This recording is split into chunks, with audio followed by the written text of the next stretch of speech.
What's going on YouTube? It's Teach, back again with another video, and today we're talking about the best move made by all 32 teams this NFL offseason so far. Obviously, we haven't gotten to the draft yet, so I want to do this now before we got to the draft, and maybe some other big splash moves were made. But obviously, before we jump into this is as subjective a list as possible. Like, this is strictly comes down to the individual's opinion. So my list of the 32 best moves for each team is not the right list. So let me hear yours down below. Who's your favorite team? What do you think the best move this offseason was? So this will include head coaching hires. I thought about maybe doing OCs, DCs, but I'm going to stick to head coaches. It could be re-signings, and it could be new players coming in. So you'll kind of get the gist of it as we move along. And it was tough for a lot of these teams. Like, we could talk about the Dolphins. I was between Vic Fangio and Jalen Ramsey and decided to make it Jalen Ramsey. So I'll talk about some honorable mentions for each and every team as well. But we're going to start going division by division, and we begin with the AFC East. The Bills, I really thought about the Matt Milano re-signing here. You lose Edmonds. It's good to have one of those two pieces back.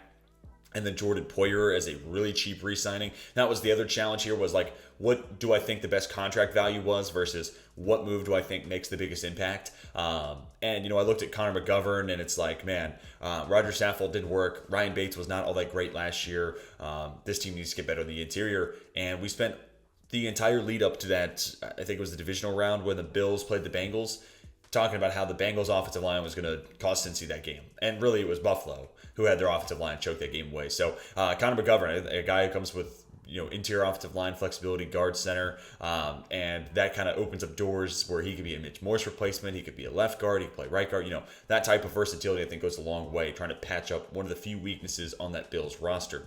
The Dolphins, as noted, thought about Vic Fangio, and I really thought about David Long because I just love him as a player. To get him at like $5.5, $6 million a year, I think that's a tremendous value. But it's Jalen Ramsey. To me, he's the best corner in football. I know he's getting up there in age, and last year wasn't the best year, but he wasn't playing outside corner or anything like that. And honestly, they've already been kind of experimenting with him moving to the nickel. His alignment last year was even closer to the line of scrimmage and in the front seven than more so than what you would think. So I think now going to a Vic Fangio defense, he's playing on the outside, and it's him, Xavier Howard as a potentially shut down tandem. I mean, those guys got to stay healthy, but if those two are on the field, it's hard pressed for me to think of a better cornerback duo in the NFL. Maybe if you have an example or a tandem that comes to mind, be sure to leave it down below in the comment section. But Howard and Ramsey is pretty disgusting, and in that defense is insane. So I thought about Fangio, thought about Long, but Jalen Ramsey, you had the best corner in football to a defense like that.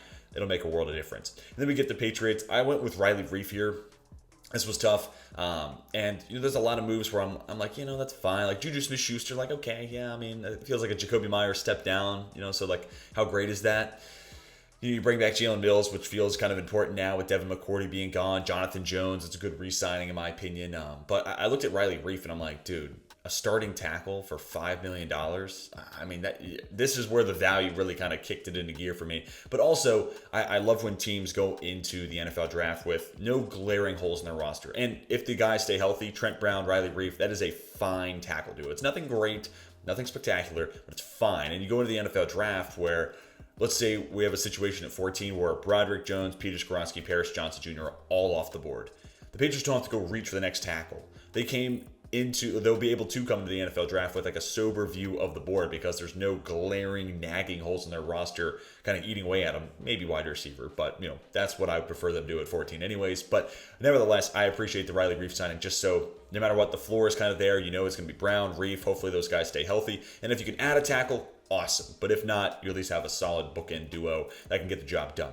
And then the Jets, I mean, Aaron Rodgers, right? Like, how much longer are we going to wait for this? This is starting to get a little uncomfy. But I don't really know what side has leverage, but I do think this deal does eventually get done. And I think it helps when the Jets, flip a third, turning it into a second at the price of, Elijah Moore. I think that maybe makes the package 2-2s for Aaron Rodgers or something like that. So, I mean, the Jets, I said this in my Fix the Franchise video for the Jets. If they land Jimmy Garoppolo, they can make the playoffs. If they get Derek Carr, they can maybe win a playoff game. They get Aaron Rodgers, they're in the conversation to be the best team in the AFC. And I know that's a lot to say with Patrick Mahomes and Josh Allen and Justin Herbert and Joe Burrow and and all the teams that they respectively play for. But I mean, the wide receiving core is good. You add a tackle, and I feel good about the offensive line. Breece Hall looked great when we got to see him in the backfield. you add Rodgers in the mix, you already have a great defense as well, and I like the coaching staff. I mean, that team gets really, really scary. So, obviously, Aaron Rodgers plays the most important position in the game. He had to be it for the Jets.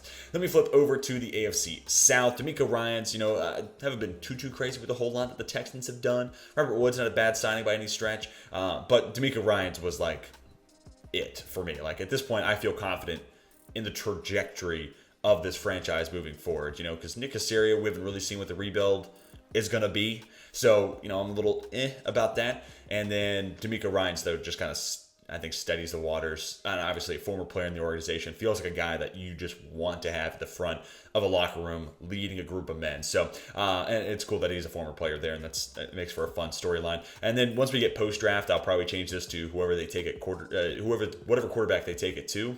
But for right now, DeMeco Ryans is that guy. And then get that quarterback position right, get that pick right.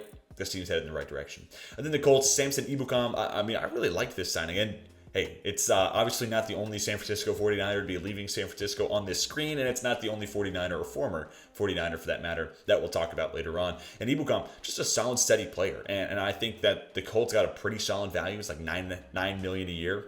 Not too bad, but it's also not a super long contract where if it doesn't work out, it's not like it's dampening the books for years and years and years to come. So I think this is a solid signing, and you're going to get a high-level run defender coming from a 4-3 base, fitting into another one with Gus Bradley as the DC in Indianapolis, so kind of a seamless transition for him. And I think with years, he's just gotten better and better and better. So now we get to see him in a spot where he's not behind, a Nick Bosa, and he's not rotating in with a Charles Omenihu and everything. Like, this is going to be his starting job, barring the Colts adding someone at the edge position in the NFL draft. And I know you have Deo Odengbo there too, but to me, it should be Kwity Paye and Ebukam on the starting edge positions. And I think it becomes a pretty solid duo. Both going to definitely stop the run at a high level, and I think Ebukam brings you some pass rush upside as well.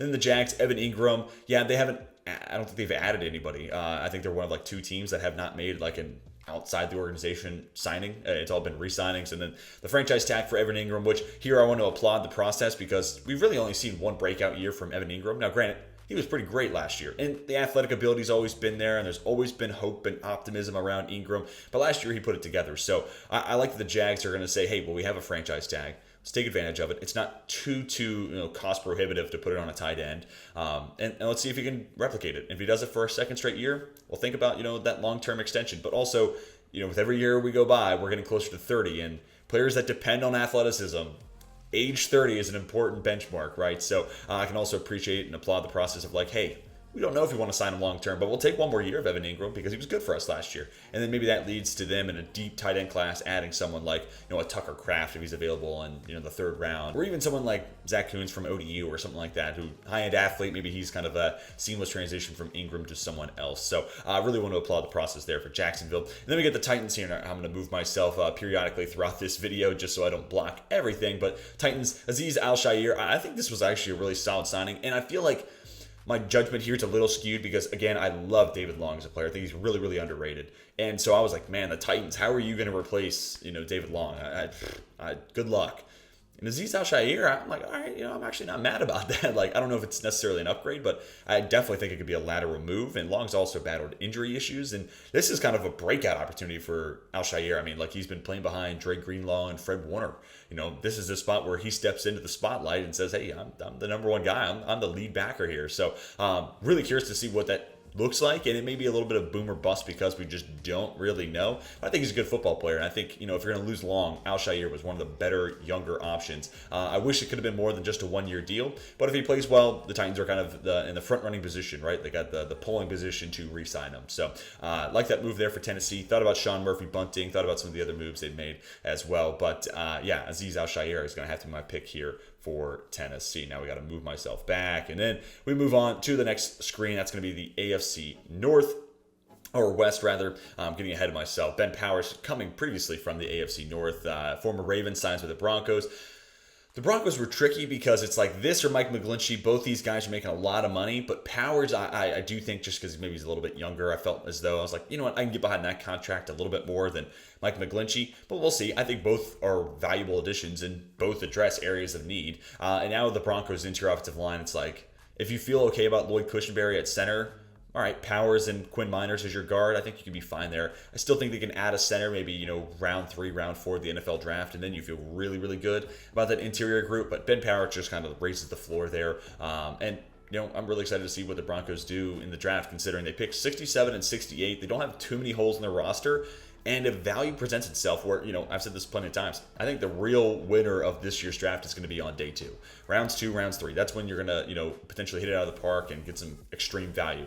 So with the Broncos picking back-to-back their early third, I'm really curious to see what that haul looks like. Anyways, Chiefs, they signed Charles Omenihu. I think he was signed for $10 million a pop. I might have him and Ibukam's numbers backwards, but either way, it's a $1 million difference. You get the gist of it. And I really like this signing as well. And I mean, you lose Frank Clark. This is another one of those signings where you pair up Omenihu with George Karlaftis. That's at least a stable edge rush duo. Do I think they can add one more guy? Absolutely. But also adding someone like a Charles Omenihu, who is, a big body guy who could stop the run at a pretty high clip, makes me feel better about the Chiefs taking a flyer on some of these lighter edge rushers, which there's a fair amount of in this year's class. The B.J. Ojolaris of the world, right? Even Will McDonald, Derek Hall, they're only 240, but Karlaftis brings the beef. Omenihu's a big guy, so it makes it easier for me, to bring in a speed kind of DPR rusher right away and basically let them be Frank Clark, and then Omenihu and Karlaftis have the every down work, especially on the early down stuff. So I think this just kind of gives you a solid floor of that pass rush tandem there in Kansas City, and I still think they can add more to it, but I really like Omenihu and Karlaftis as a tandem. And then we get to the Chargers. Eric Kendricks, the Chargers they're kind of a tricky one because I really like the Morgan Fox re-signing, and I really wanted to go with it there. But really, Eric Kendricks is the only other move that they've made that I really, really like. So this came down to a re-signing of a defensive interior guy who is kind of underrated, but not a whole lot of name value with, Morgan Fox. So I was like, I don't know how much that really changes the needle. Plus, he's a re-signing, right? So, if I'm excited about that re-signing and I'm excited about him being a Charger, well, I should have been excited about him the last couple of years. And I still think they can get better there. So, okay, that led me in the direction of Eric Kendricks. So, and also not too cost prohibitive of a contract. It's not like they forked over the bag to an aging linebacker. I prefer him at a 4.3, and he's coming from Minnesota, who just converted to a 3.4, and now the Chargers run the same thing. So 2 inside linebackers, maybe that makes the assignment easier. Maybe it's just the Ed Donatel effect. And once you get into that Brandon Staley defense, he'll be better. But I'm interested to see what that looks like, and if he can turn back the clock, because Brandon Staley, they got kind of man heavy before J.C. Jackson got hurt, but typically speaking, Brandon Staley wants to run his quarters, right? He wants to be a zone heavy team. And you're asking your linebackers to do a lot there. And that's typically a spot where Kendricks has thrived, being a super rangy, high football IQ coverage linebacker. Now, though, you have to worry about, is he losing the step, right? Is age catching up to him? And if not, if he can stave it off the length of this 2-year contract, the Chargers get a huge upgrade in the middle of that defense that they desperately need. Not only from the run defense standpoint, because I do think Kendricks is a sure tackler and whatever makes an upgrade there, but it's really the coverage upside here. And think about what Fred Warner does for that San Francisco defense and how hard it is to pass over the middle of the field because of him. Kendricks is probably not going to be Fred Warner this year. I can almost guarantee he won't be, but that step up could still be a huge change in complexion for that Chargers defense. And that takes us then into the Raiders. Josh Jacobs, I almost put Jermaine Illuminor here, but not everybody's Jermaine Illuminor basically has one half of a good season, and that was the back half of last year. So I was like, let's not get carried away. He's got 8 games of pretty good football on a consecutive stretch. Hopefully that carries over into this year, and if they can add an interior offensive lineman, you move Illuminor back to tackle, where he started to play pretty good last year. So I'd like to see it, but Josh Jacobs, I think, brings the most splash here versus Illuminor, who I was like, all right, that's not a bad 1-year signing either. I don't hate that whatsoever. But Jacobs, again, kind of applauding the process here. They didn't pick up his 5th-year option, and then the franchise tag's only $2 million more. I just appreciate a team saying, hey, in the grand scheme of things, if he hits and if he's worth bringing back, $2 million is a drop in the bucket, man. Don't even worry about it. So they didn't force themselves into a situation where if Jacobs, let's say got hurt or really just didn't play well last year, then you're talking about that 5th-year option and being like, wow, that's fully guaranteed. No way to get out of this. Yikes. Versus okay, he was great. He was one of the best running backs in football, and we have to fork over an extra $2 million. Cool. That's a small price to pay.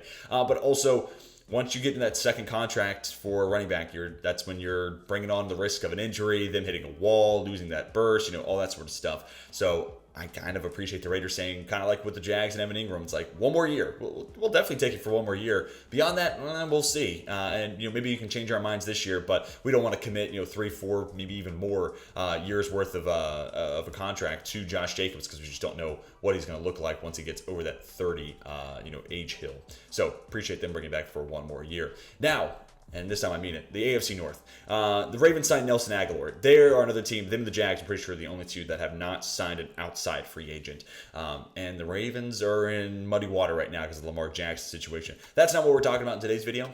But yeah, it's hard to have a whole lot of confidence about the direction this team's moving forward with when they're kind of like baiting teams to sign their quarterback for them, So it's like, I don't know. But Nelson Agholor is the exact type of role and exact type of wide receiver I want them to add. In a lot of my mocks, I've been giving him Zay Flowers or Quentin Johnston when he falls there, because this team hasn't found that Hollywood Brown replacement where, because you're so run heavy, defenses play closer to the line of scrimmage, and therefore you have that over-the-top shot as a counter. And they just haven't had a guy to be that over-the-top threat. And I think Agholor can definitely do that. Look, he wasn't great in New England, right? Like, I don't think it was really a contract that Patriots fans look back fondly on. Thus why they're letting him walk, right? But nevertheless, if he's your one-trick pony, I think this is the offense that can stand to have that one-trick pony, and he'll still be pretty damn good. So let him just be a vertically based, he'll run goes and posts. That's all we really need. And as safeties creep closer to the line of scrimmage, Nelson Agholor is there to get behind him. So I like that signing a ton, and it's the exact speed receiver I've been looking for them to add. And now they can go into the draft board at 22 and be like, do we like the wide receivers here? Yes or no? And if not, do we like the corners here? Do we like, the interior defensive linemen? Can we find a Calais Campbell replacement? All those sorts of things. So again, I love that process. Then the Bengals take or sign Orlando Brown. Yeah, I mean, this was like the most clear cut, and especially in an offseason where the Bengals lose Jessie Bates and Von Bell. It's like, where's that positive? And I love the value of the Jermaine Pratt contract. So big honorable mention to Jermaine Pratt, because him at $7 million a year, I'm sorry, that is robbery. So wish he could have gotten some more, because he definitely deserves it. He's a good young player, and he's been a key part of that defense for a while now. So he deserves more, but the Bengals got a hell of a value there. But Orlando Brown, yeah, I mean, this addresses probably the biggest question mark on that team. And they still need to figure out what's going on with right tackle. Is Lyle Collins, can we trust him, or can we draft someone to be a Lyle Collins contingency? But, look, I'm not the biggest Orlando Brown, fan or anything like that. I'm not like applauding him as like a top 3 tackle or top 5 tackle in the league, but he sure as hell is better than Jonah Williams, and there's no doubt about that. So therefore, it's worth the money to keep Joe Burrow upright, anything in all costs, and make it happen. And then we'll see what they do with Williams. This may end up becoming, we sign a tackle and then we trade our other one and we get some picks for it. So it feels like you also get an upgrade plus a little bit of draft compensation in return, which if you think of that all-in-one move, it makes it feel that much better. Again, I'm not the craziest and biggest Orlando Brown fan, but he is a solid NFL tackle, and he's definitely better than Jonah Williams, so good on the Bengals for finding that upgrade. Next up, the Cleveland Browns, Elijah Moore.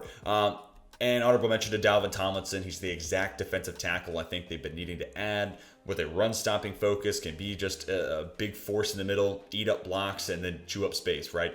But Elijah Moore, man, you get this slot wide receiver and this potential third option, maybe even second option if he is the guy I thought he would be coming out of Ole Miss. I could totally see him being the second fiddle behind Cooper over someone like a Donovan Peoples-Jones. But that being said, they were able to land more, and it wasn't costing them a pick. They go from a second, and that becomes a third.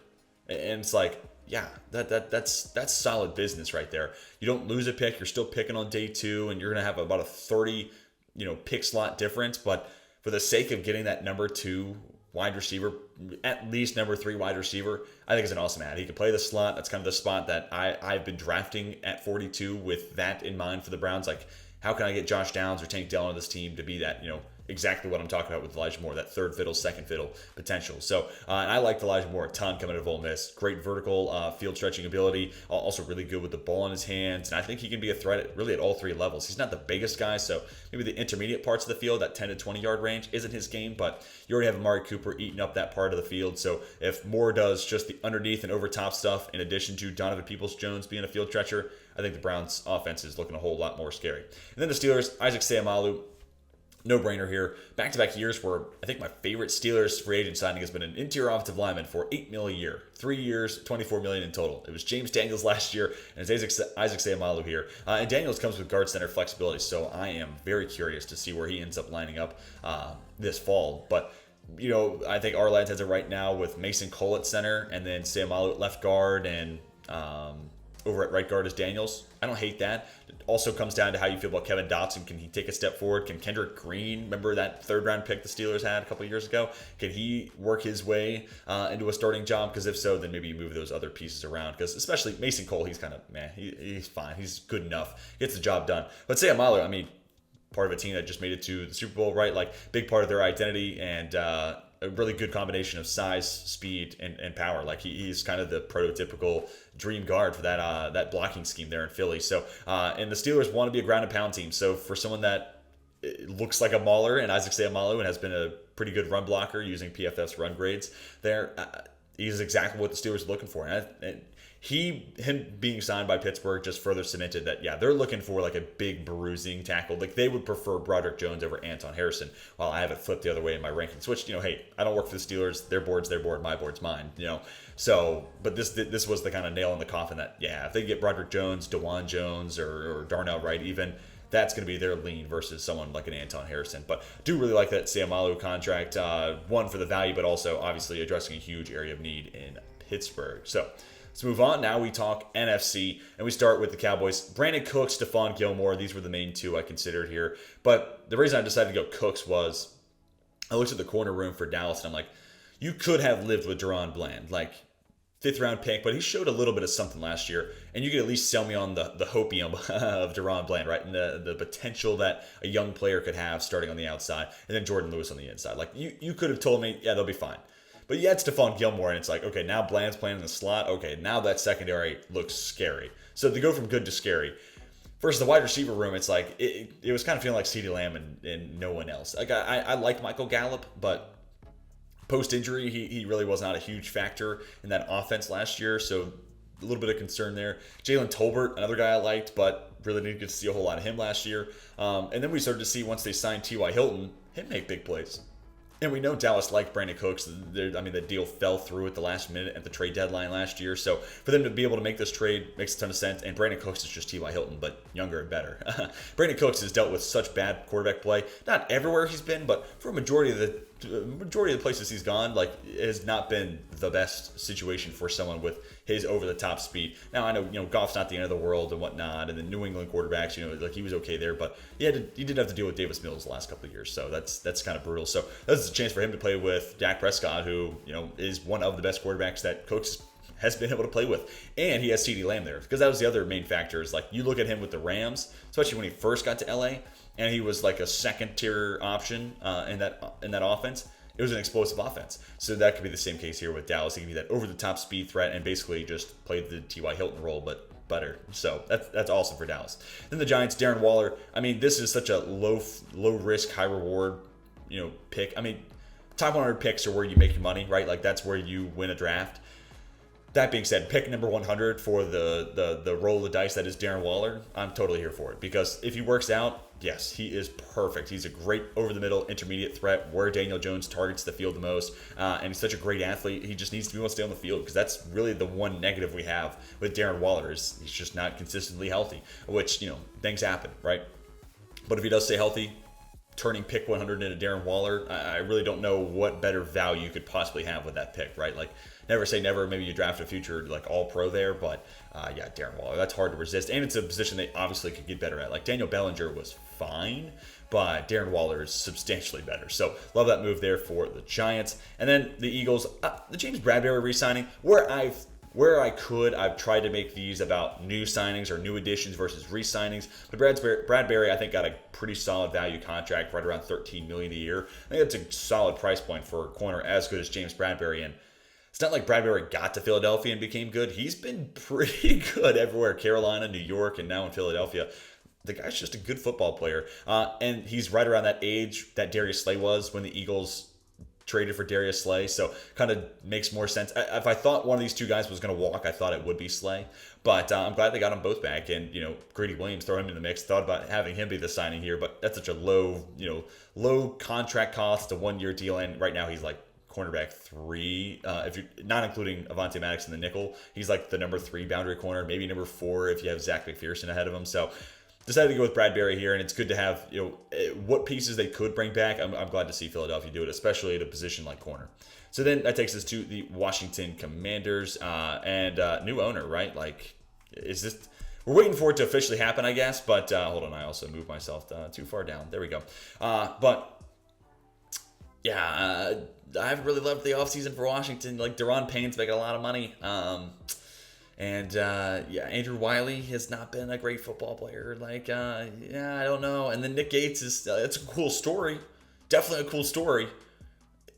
Can't say much more than that. So I have not really loved a whole lot of what Washington's done. I'm very sorry, Commanders fans. I really do not mean to rain on your parade. If you have liked these moves, I have not. But look, it starts from the top down. And if you get a change in ownership, which we're waiting for, any day now, yeah, that's going to change the organization tenfold. And now I wonder what that means for Ron Rivera, especially if they have a good year this year. Does he get to keep his job, or does new owner want to put in his new GM, his new head coach, and have it be in his image? Maybe. But I think once you get a new owner in the organization, that's going to change everything, and that's going to change the complexion. I think it's going to hopefully get a new stadium and kind of wash away all the issues that FedEx Field has kind of brought and whatnot. So as much as I wish I could say I love more things about the Commanders offseason, and that probably irritates Commanders fans, I think we can all agree that, like, moving on from Dan Snyder is definitely a good thing. So, or Dan Snyder moving on from the Commanders is a good thing. Then the Falcons, as we get into the NFC South, Jessie Bates, I mean, this was kind of a no-brainer for me. I love this move. Calais Campbell's also a solid signing, but Jessie Bates is an over-top playmaking type of guy, and that new defense, Ryan Nielsen coming over from New Orleans, where they run a lot of single high, and Marcus Williams was one of the best free safeties in football. I definitely think Jessie Bates can play that role and might do it at an even higher level than Marcus Williams, which I like Marcus Williams, but Jessie Bates is one of the best free safeties in football. So love that signing. Don't think the contract value was too crazy, and obviously addressed a huge area need. And I also think Bates being the free makes Richie Grant solidified in that strong safety role that much better of a player. So I love it for that ripple effect across the roster. And then the Panthers, the number 1 pick, not that they haven't done anything crazy. I love that Bradley Bozeman re-signing, but getting the number 1 pick was the most important thing. And it was the one commodity they could add that was worth giving up DJ Moore for, right? So I put DJ Stroud in the picture here just because he's the betting favorite. It does feel like that's the direction they're going to go. But if they go elsewhere, that's fine. I would go Bryce Young, but whether it's Young or Stroud, give them the future franchise quarterback, and let's get this rebuild up on the ground. And if you get the upgraded at the quarterback position that we're assuming that number 1 pick is going to be, losing DJ Moore, it'd be great to have that rookie quarterback and DJ Moore on the same roster, but an upgrade at the quarterback position will make everything else kind of fall into place. And then maybe you can add a wide receiver on in the second round or even in the third round. So don't hate it whatsoever. And of course, most important position in the game and biggest position in need really in Carolina. Then we get to the Saints, Jamal Williams. Yeah, I mean, this value, this was one that came down to value. I just still am baffled by how Jamal Williams is only fetching a 3-year, $12 million contract. Like, what? That is insane to me. Like, he's making less money than David Montgomery. Like, I don't know what, honestly, if I was a GM, I don't know how I would differentiate those two. But, man, I'm surprised that Williams is so much cheaper. And I think part of it is, like, once I saw Montgomery got signed by the Lions, I was like, oh, okay, well, Williams must be looking for more. And then he ultimately gets less, and maybe that just caught me so off guard that the value is just sticking out to me. But also you have the Alvin Kamara impending suspension, and then his cap hit gets pretty brutal throughout the rest of the Jamal Williams contract. So, this could open up the door if Williams plays well this year, especially in the role of Alvin Kamara and filling in for Kamara if he, assuming once that suspension's handed down. Maybe. I mean, just maybe. Or maybe Kamara becomes a trade piece. Or Mickey Loomis keeps being Mickey Loomis and he pushes that money even further into the future. I mean, who knows? They'll probably be paying for players in this roster in 2050 at this rate. But, I like that signing because it gives you that 1-2 punch that New Orleans has coveted, but also giving you at least a solid option in the event that you do have to move on from Alvin Kamara. And then rounding out the NFC South, Jamel Dean re-signing with the Bucs. I also really like the Levante David re-signing, and a change at OC is probably a good thing. No disrespect to Byron Leftwich. He did win a Super Bowl as an OC, but last year I think it just kind of came off the rails. Dean's such a good football player, and he's so overlooked, but I'm glad they coveted Dean over Sean Murphy-Bunting. He's been the better player, and nothing against Murphy-Bunting, but Dean has just flat out been the better player. So plus also boundary corner is more valuable than nickel corner. So a 1-2 tandem of Carlton Davis and Jamel Dean is a really, really awesome 1-2 punch. And I thought Carlton Davis could have gotten more money than he did last year. And I think Jamel Dean could have fetched more money this offseason. So I think the Bucs also got solid value for those two guys. All right, two more divisions to talk about. NFC West, Cardinals, Kelvin Beachum. Again, they haven't done a whole lot. And Beachum's better than Will Hernandez, so that's why I went with Beachum. Meanwhile, I look at that interior offensive line for Arizona, I'm like, yeesh. Hernandez was at least a step in the right direction, so, this got tricky because Josh Jones, I think, should be playing left tackle, and maybe they move DJ Humphries over to right tackle. But Beachum at least gives you a solid player who's been good for them at right tackle. He's at least been solid. He's been competent, and the value of the contract is hard to resist. And I think a lot of teams would have really loved to have a Kelvin Beachum be like a baseline, solid right tackle for them in an area of potential need, and in a time where tackle and offensive line play in general is pretty scarce. So thought about Will Hernandez, but Kelvin Beachum is going to be my move here. Then the Rams, not available. I literally was looking at the offseason tracker, and I got nothing. I mean, Mike LaFleur as the OC, I guess, if you want to call that, but they got Hunter Long and pick 77 back from Jalen Ramsey, and that was too much for me to put into the word. So if I had to say anything, I'd say that you got an extra third-round pick, and you need top 100 picks to replenish that roster. So I guess good job, but at the expense of the best corner in football. So, yeah, kind of a damper. Sorry, Rams fans. Don't have a whole lot of great things to say there. Then we get to the 49ers, Javon Hargrave. And, yeah, he definitely got the bag. Like, this is one where the contract value isn't really why I'm making this argument. If anything there, I kind of thought about Clelin Ferrell because I'm ready to see him go on this Charles Omenihu career arc where he goes to San Francisco and all of a sudden it all falls into the right place. But I'll go with Hargrave here because Javon Kinlaw just hasn't really worked out yet.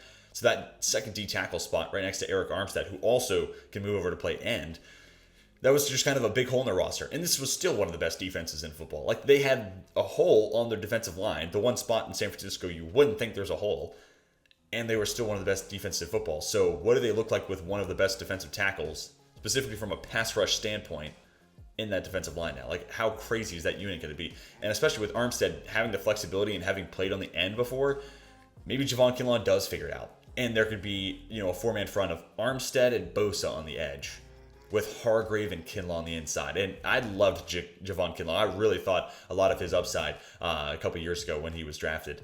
And, man, I was like, oh, well, okay, moving on from DeForest Buckner, Javon Kinlaw, hey, that's about as good as you're going to do. Hasn't really played out that way, but if he figures it out and he's playing next to Hargrave and you could have Armstead and Bosa on that line, I think that's probably the best four-man front in the NFL. That is dependent on Kinlaw taking that step forward, but even if it's Armstead playing on the inside next to Hargrave, then it's, I guess, Clelin Ferrell playing on the other DN spot, or Drake Jackson, second-year player at USC. Still a really awesome pass rush. So long story short, good on San Francisco being able to address an area of need and get one of the best players on the market at that position. And then Seattle Seahawks, similar but different. Draymond Jones, this team just needed an extra pass rusher in the mix. Like, I think Uchenna Nwosu is a good player. I'm excited about Boye Mafe, and Darrell Taylor, still a young player. Who knows when that breakout's going to happen, if it does, but it certainly is in the cards. But Draymond Jones, interior pass rusher that just didn't have since Jaron Reed was in his prime. So, and I don't think the contract value was too bad either. Like, I thought he could make potentially more money than what he ended up getting. So, solid contract for the Seahawks to negotiate, address a big area of need, and get one of the best players again on the interior defensive line market when there were a few guys kind of headlining that group and then a rather steep drop-off. So good on Seattle for being able to land that type of difference maker. And also, it gets you in a spot where at 5, like if Will Anderson falls in your lap, you're not saying, oh, man, Jalen Carter, Will Anderson, man. Like, we need both. We need both these guys. It could be like, okay, well, Ed's probably a little bit bigger of a need, and we see them about the same, so let's go with Will Anderson. Again, just going into the draft with a sober view of the board, I think is paramount for these teams. So now let's move on to our final division to talk about the best 32 moves for all NFL teams. The Bears, DJ Moore. Right, I love the extra picks that they got, and Nate Davis, solid signing as well. Excited about Tremaine Edmonds, and TJ Edwards is a solid value contract, but DJ Moore. They got draft capital to help them long term, and also like allow them to potentially, if Justin Fields doesn't get better this year, still maneuver the draft next year to land a quarterback if they can, or if they feel that they need. But DJ Moore helps you figure out what Justin Fields is right now, as opposed to being like, well, Darnell Mooney's good, but he's not great. And Chase Claypool's solid, but not great. That's why. Justin Fields doesn't have the wide receiver still. No. DJ Moore is a bona fide superstar. That man is a freak. I mean, case in point, that PJ Walker touchdown that he got that flag for taking his helmet off. But I'm sorry, walk-off touchdown. What else was a human being supposed to do in that spot? Tangent aside, DJ Moore's a stud right now. So there is no excuse now for Justin Fields. And if he doesn't take a step forward, you then know, hey, okay, yeah, he's not our guy. We need to do something different there. So it helps you win now, while the rest of that trade from 1 back to 9 helps you win long term. So I love that move for the Bears. The trade entirely is probably the win, but DJ Moore in specific is the most important addition right here, right now. Then the Lions, Chauncey Gardner-Johnson, man, I love CJ Gardner-Johnson. You pair him up with Aaron Glenn. Those two worked together in New Orleans. Glenn was the DB's coach. So yeah, love that reunion a ton. And he's just a force at creating turnovers. And really, the Lions defense was like historically bad. And then like week 9, week 10, right around Thanksgiving, you start hearing Dan Campbell was like, we just have got to create turnovers. And then, natural regression or regression towards the mean positively in this case for the Lions. Like, turnovers are variable. Like, week to week, it could be so inconsistent. 1 week you have 3 tip-picked interceptions. The next week you have 3, stone dropped picks. It comes and goes, and it's varied like that. So for the Lions, once they started to get positive side of variance with those turnovers, the defense was not nearly as bad as it was to start the year. And do they need to add more talent? Absolutely. And that should be the focus point for the draft, adding some more young talent to that side of the ball. But I also think, if you get some solid turnover luck, this defense is going to be just fine. And Chauncey Gardner-Johnson is like a walking rabbit's foot for turnover luck. And he's going to create a ton of turnovers himself. Until he had that injury right around like week 9, week 8 last year, he was leading the league in picks. I mean, this guy's got a nose for the football. So love the Lions adding that type of force and potential turnover creating machine, but also reuniting him with Aaron Glenn, who he's familiar with. The Green Bay Packers, this was another one similar to the Rams where it's like, they haven't really done anything. So, more picks. Harkening back to the Aaron Rodgers trade, which is soon impending. And if the Packers actually do get those 2 2s, like if it's those 2 second-rounders, man, the Packers draft is going to get really, really fascinating. You could add a tight end there. You could add a slot wide receiver. And then, also at your regular pick, let's say they go edge round 1. You can add a safety. You can add another tackle. All of a sudden, the depth of that roster is going to get really shored up. And if Jordan Love is anything above average, that team's going to be good. And, hey, don't count the Packers out of winning the NFC North. Now, in this situation, I'm assuming they get the 2 2s, and I'm assuming those picks work out. So a lot of variables here. But, man, if they hit on those 2 picks, if they get those 2 picks, the Packers are pretty solid. So I wanted to highlight that here as a potential win out of that Rodgers trade for Green Bay. And now, rounding it all out, the Vikings with Byron Murphy. I don't know if he's necessarily a perfect fit for Brian Flores' defense, typically, focused on man coverage, but maybe Flores is making some adjustments, and maybe they think Byron Murphy is up to the challenge for those adjustments. And, hey, he signed the 2-year deal, which, in his perspective, that's probably a smart move because then he's going to hit the market at 27. And this sounds dumb, but 27 compared to even 28 or 29, I think he's going to get a lot more money in that case because teams are going to be like, okay, well, he's 27, we got 3 years before he turns 30, versus like 28, 29, 30 is already right there in the not too distant future, and they start thinking about it a little bit more. So good move on his standpoint, but also if this does become a man-heavy team, this is a chance for him to prove that, I can do this. I play a lot of zone and, played on the inside a lot in Arizona, but I could be a number 1 prototypical man coverage corner on the outside. And then when he's on the market again at 27, he's going to fetch an absolute bag. So good contract negotiation there for Byron Murphy. And for Minnesota, while I'm a little curious to see how his skills fit into that defense and what Flores is doing, they needed a corner bad. So now you at least have Byron Murphy, Andrew Booth Jr., and Caleb Evans. I think that's a trio that, with Murphy's potential, can be okay. And you're hoping Andrew Booth Jr. takes a step forward in year 2 as well. But if they add one more in the draft as like a Caleb Evans upgrade, then I start to look at that cornerback room as solid. Nothing great maybe, depending on Byron Murphy, and if he takes another step forward, it's at least solid. And if Murphy does get if he does exceed expectations, he does take a step forward. If that rookie corner is better than anticipated, then the secondary is kind of a force. But I think that all starts with this Byron Murphy signing. So I'm glad that they're signing a guy, and I hope they draft a guy too, because I think those two moves need to be done laterally. So I like that move there a lot for the Vikings. Also thought about the Marcus Davenport signing as well. But that is going to do it for my best move for all 32 teams. Be sure to leave your list down below in the comment section. Again, this list is far from being right. It's just how I see it. This is just my list. Let me hear yours down below. And of course, shout out your favorite team and what move do you think was the most important, whether it was the head coaching hire, coordinator hire, the free agent signing, a re-signing, a trade, whatever it is. Let me hear your pick for the best move your favorite team made this offseason. Hopefully you all have enjoyed today's video. Be sure to hit that like button if you did, and subscribe if you are new to the channel looking for more football coverage in your life. But that's going to do it for me. Hope you all have a fantastic rest of your day. And until next time, my name is Teej, and I am signing off.